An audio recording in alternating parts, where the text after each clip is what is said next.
All right, guys. So we got some big news today.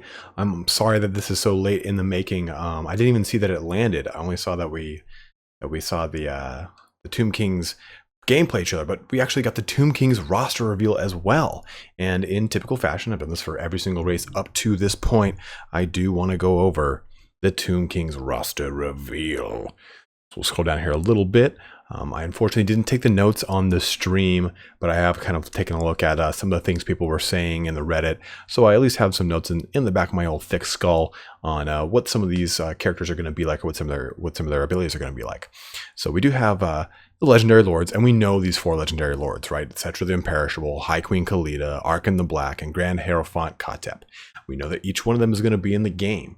We know that Cetra is going to be your kind of your melee lord, using his lovely Chariot of the Gods. Actually, I think we can scroll down a little bit here. Yeah, so we know he's going to be our melee legendary lord. He's going to have access to a skeletal steed, a Chariot of the Gods, and a War Sphinx.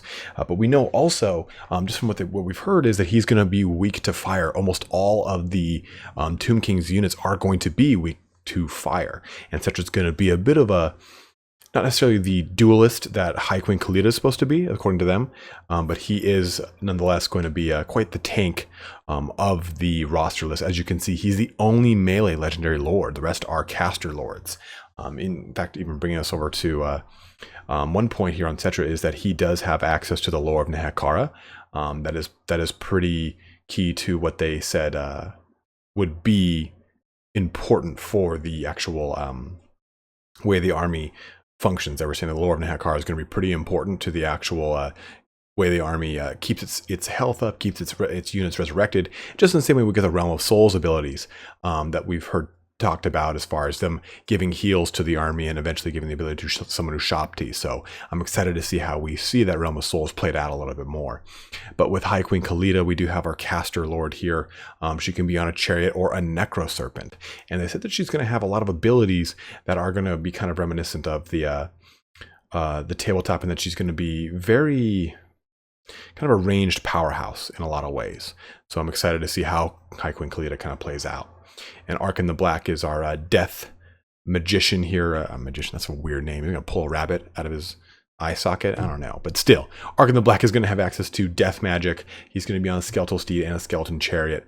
And I'm really excited to see how strong of a magician, there it is again, of a wizard he is. You know, we have these custom kitted wizards with Lord Mazdamundi, with Teclis, and there's a lot to kind of get out of those characters with a lot of their bound spells and a lot of their kits.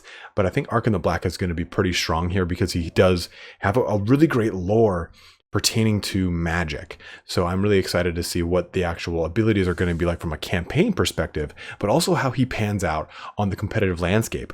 I mean, I'm going to say it right now. I think we're going to see, it's either going to be Cetra or Arkin, or Khalida and Arkin as the two kind of go-tos with the lords. I don't think Khatep is going to be the most picked competitive lord, but we'll kind of see how that pans out. And in fact, let's even go into Grand Hierophant Khatep. And of the lords, he's going to be the one that is going to be using the lore of Nehekara probably the most. Grand Hierophant Khatep, that's kind of his shtick. You know, he swangs around the lore of Nehekara, which gives the ability to heal and resurrect your units from just its lore ability alone. But kind of like a life bloom. So the mounts he has access to is a skeletal steed, a skeleton chariot, the Casket of Souls. So the Casket of Souls, keep in mind though, Grand Hierophant Khatep is going to be our first actual artillery lord. He's going to have the ability to use that Casket of Souls in an artillery landscape because it is a artillery piece. So I'm excited to see how that kind of plays out for Khatep, because the Casket of Souls is not known for being remarkably good. In fact, it's kind of terrible in tabletop. So we'll see what it's like in Total War Warhammer 2. I'm just excited to see this whole roster come to life, because there's a lot of really weird things with the Tomb King's roster, or with the Tomb King's army as a whole. In tabletop, they had a really weird kind of niche in the, you know how everyone likes to put things on a tier system of like, hey, this is S tier, A tier, B, blah, blah, blah, blah, blah. They weren't necessarily A.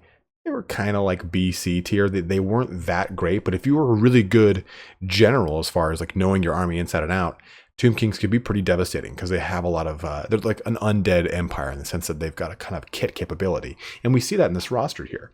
So the Tomb Prince is your melee hero, skeletal steed, skeleton chariot, probably going to have some sort of AP characteristic.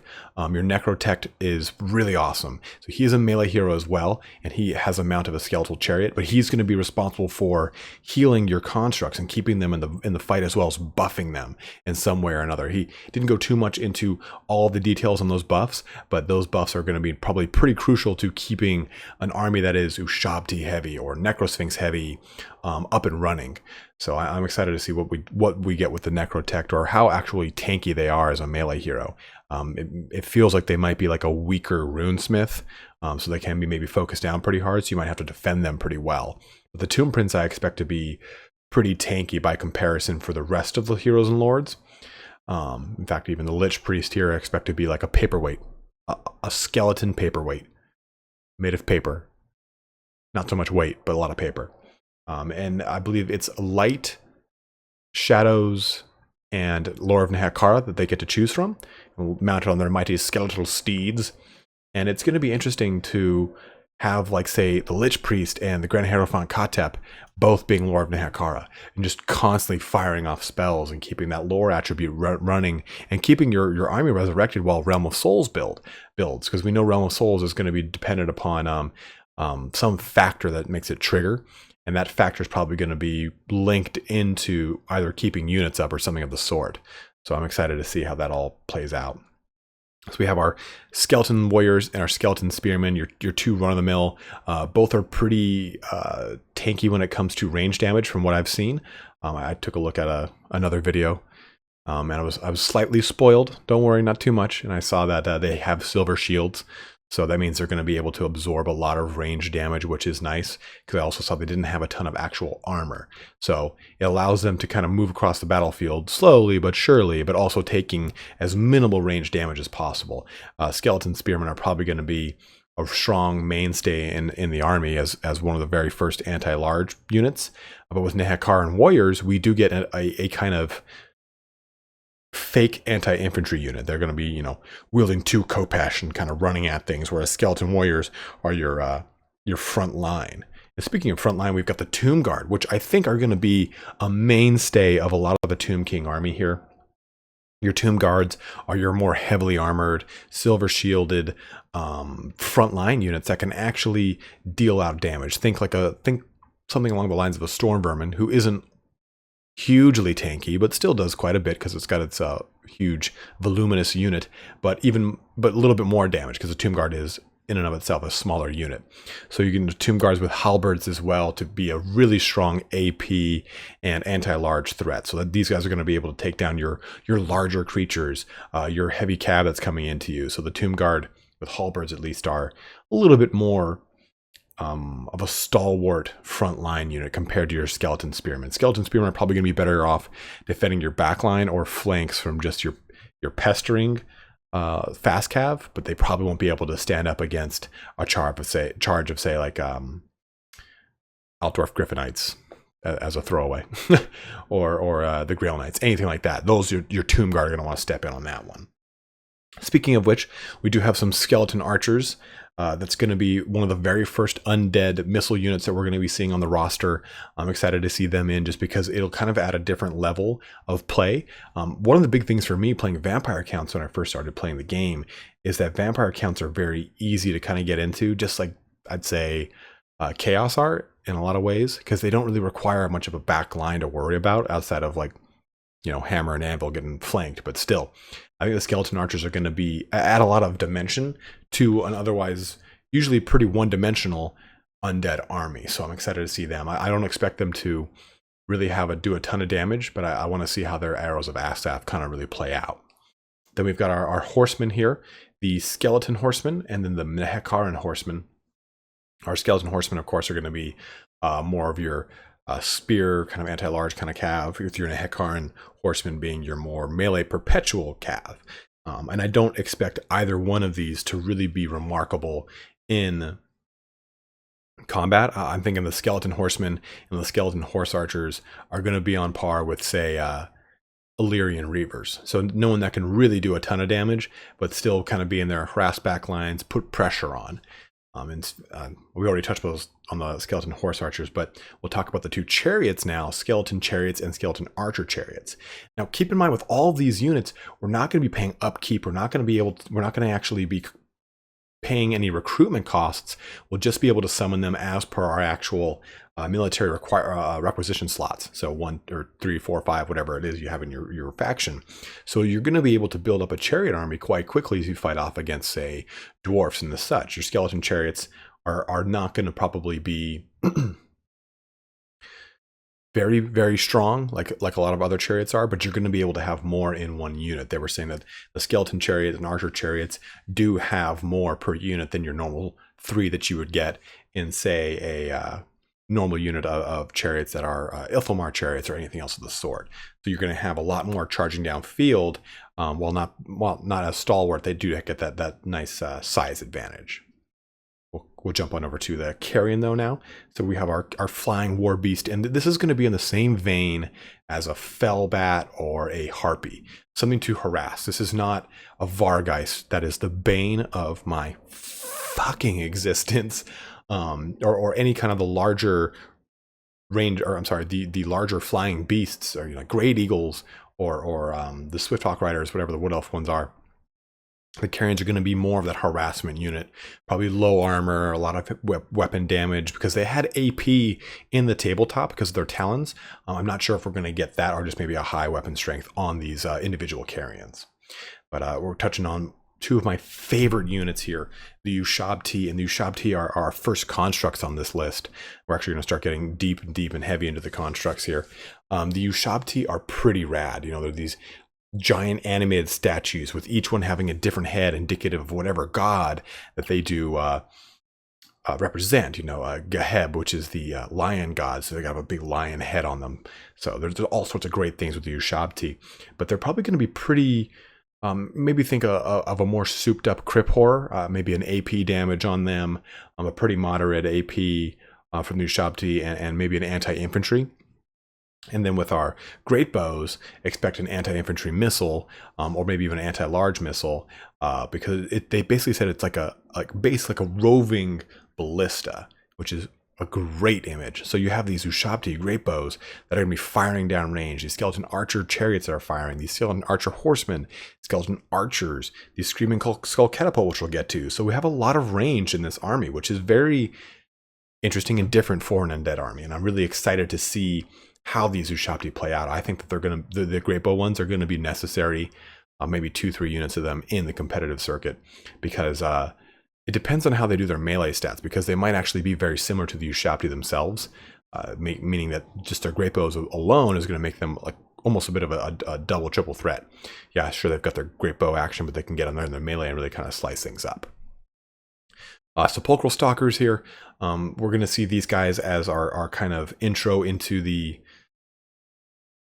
more elite cav, but they're a little bit different here, because they are going to have AP. They are going to be that poison damage, but I'm really not sure where they fit into the whole way of things, because they are infantry, but they are kind of different. They kind of take on the same role as the Necropolis Knights. The Necropolis Knights are your monstrous cav, your more elite cav. They fit in that same vein as your Grail Knights, your Blood Knights, your I always want to call them the Outdwarf Griffin Knights, and I can never remember Demogryph Knights. That's the thing I'm trying to think of. They're in that same vein. You even have some with halberds here, so you can contest any of the larger creatures. They can go up against some of their elite tier cav, or not alternative, but counterparts. So the Necropolis Knights, I think, are going to be another unit that is going to be pretty necessary in the meta, depending on what you're going up against. Like if you're playing against any of the factions that are going to bring a lot of beasts, Necropolis Knights with halberds. Any faction that's going to bring a lot of cav, Necropolis Knights with halberds. You're going to be able to contest them pretty much 1-for-1, depending on how their proximity is to the lore of Nehekharan using a caster. But the Tomb Scorpion, this thing's going to be a powerhouse from what I understand now. It's got that AP mechanic kicked into it. It's going to be that anti-infantry unit, so it's going to really be able to dice up units. Just like we saw in the trailer, that thing went to town on that little tiny shade, or assassin, whatever one it was. But I'm really excited to see those Tomb Scorpions because the units themselves are so beautiful from what we saw in just the reveal trailer and some of the other content trailers or some of the actual gameplay trailers. So I'm really stoked on them. In fact, all these next units I'm pretty jazzed on, like the Cambrian War Sphinx. Thing is so cool. And the fact that you can put Cetra on it, that thing is just going to be on the same level as a Mammoth or as a Ancient Stegodon. This large anti-infantry war machine / monster that's going to be healed up by your Necrotect, but at the same time is going to be dishing out tons of damage, causing terror. It's going to be a mammoth on the no pun intended, on the dance floor. By that I mean the battleground, but I'm sticking with dance floor. Anyway, we'll go over to the Necro Sphinx, who has wings made of stone. And this is going to be probably your big daddy here, right? This thing I'm definitely going to see probably in a lot of competitive builds, especially if you're playing up against any of the high elves who have your dragon on a prince, or any of the races that have large creatures such as the lizard men, or maybe even what's the thing called? Like a terror guy, something like that. So I think the Necro Sphinx is going to be pretty important here because every single faction now has a really big beast that it brings pretty heavily in a meta, minus, the Skaven. No one really brings a Hellbit Abomination unless they're trolling you. But the Necro Sphinx is really exciting. Anti-large, AP. I believe it has some bound spells. I saw, I think, a Party Elite video that the bound spell is Soul Leech. So that'll be pretty interesting to see. Or was it the Hero Titan that's got that? Someone's got a Soul Leech bound spell, is all I know, guys. And I think actually it might be the Hero Titan. Hero Titan is going to be a slower moving, ponderous, big ass bastard. And we saw him just obliterating infantry. Those Cyclops eyes just destroying things left and right. And that's probably what we're going to get here with the Hero Titan, is that AP anti-infantry, whereas the Necro Sphinx is your anti-large threat on the battlefield, just kind of bringing the scales of justice to the enemy. And then our last two big units here are Screaming Skull Catapult, which, as we've seen, is like firing rapid fire almost, right? Like some of the gameplay videos we've seen, that thing is just launching its death. And it's going to be able to cause a loss to morale. It's going to be able to it's got fire damage. So the Screaming Skull Catapult probably on its own is not going to be amazing. With 2 or 3, I'd say maybe just 2, it's probably going to put a lot of threat on horde factions such as Skaven, such as Greenskin, that have that low morale already. I think the Screaming Skull Catapult is going to be pretty sizable of an artillery piece, especially coupled with a Casket of Souls on, say, Kotep. If you have Kotep in the back on his Casket of Souls with the Screaming Skull Catapult, you're going to be getting a lot of artillery damage flying out from your back line. And if you have Ushabti in there as well, with their pretty sizable range from what I've seen, they're really going to be able to do quite a bit of damage here. But they've got the Legions of Legend, and these are only acquired via the Mortuary Cult, and they're basically ethereal Nehekaran warriors with improved damage. The Storm Riders of Kassar, these guys are faster Nehekaran horsemen with improved charge bonus, health, and armor.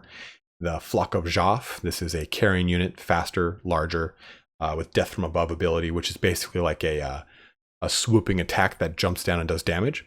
The Venom Knights of Assaf are larger Necropolis Knights with more health, charge bonus, and armor. But we also do get the Regiments of Renown for Tomb Kings, which is great to hear. We don't have to wait about this, and I wanted to wait to talk about some of these because I think they're going to be so important. We were talking about the Skeleton Archers, and I want to get to them right away. There they are. The Blessed Legion of Fakaf. These Skeleton Archers with longer range, medium armor, and armor sundering projectiles. So I think that we're definitely going to see these. These are the Rusty Errors as an undead unit. Then we also have Ushabti Great Bows with Shield Breaker contact effect and shrapnel projectiles. So they're going to be able to knock down those range defense of a lot of the units, the infantry that they're attacking. And the fact that they're going to be shrapnel, they're going to be even more anti-infantry. Chosen of the Gods are probably, like, here's what I'm saying. Anytime you're choosing Tomb Kings in the multiplayer meta, you're probably going to choose Chosen of the Gods, Ushabti with Great Bows, and Blessed Legion of Fuck. 3 range units that do a lot of damage. Shield Breaker, sundering projectiles in both the anti-infantry of both units of Shabti great bows. Put me on board. Then you've got your Kepra guard here, dual wielding tomb guards with regeneration, kind of think Crimson Killers as far as being black orcs with 2 weapons. These guys are gonna not probably be as tanky as black orcs, that's for sure, but definitely nifty that we'll have a tomb king. A tomb guard that's going to be anti-infantry, whereas you have a tomb guard with a halberd, which is anti-large. So it does give you that alternate answer to a larger infantry presence that you might see in, say, a dark elf army, a high elf army, or even a Skaven army. Then we've got our King Nekash Scorpion Legion, skeleton spearmen with poison attacks and medium armor. Probably not going to have a ton of application in at least a multiplayer space. They probably will be, oh, I've got some extra points, I'll throw these guys in. They might be a really strong backline candidate to slow down any of the faster units that hit them because they're poison attacks, allowing your range units to kind of reposition. The best kind of way to let's say you get attacked in the rear. That's not a metaphor for butt sex. I'm saying that you would maybe take your range units and split them left and right of the whatever attacked from behind. That way you can crossfire into them and do a lot of damage. And then Eyes of the Desert, your sepulchral stalkers with your stalk ability, which I'll be honest, I was waiting to the Eyes of the Desert to talk about this. I'm pretty disappointed the sepulchral stalkers don't have that to start with. The name is sepulchral stalkers. I feel weird talking about this. I feel like they should just have that by default. So Eyes of the Desert, I feel a little bit of a disappointing range unit here. They're kind of AP range unit, kind of weird. But the Sphinx of Usekif, this is a Necro Sphinx with magical and fire attacks and more health. I think that this bad boy is probably going to be huge if you have a comp that needs a Necro Sphinx to begin with. It's going to depend on what their points are. Like, let's just say blanket points here. That the Necro Sphinx is like 2,000. If the Sphinx of Yusef is like 2,500, worth it. Worth it for the more health and the magical and fire attack. Like, imagine using that against a Vampire Count's army. They're just going to pee on the toilet seats across the whole entire line. So, guys, I'm really stoked on this army roster. I'm really stoked on the Tomb Kings coming out here on the 23rd. I'll actually be streaming on the 19th. I'm going to be taking the day off work because I won't be able to stream on the 20th. So that's a Saturday.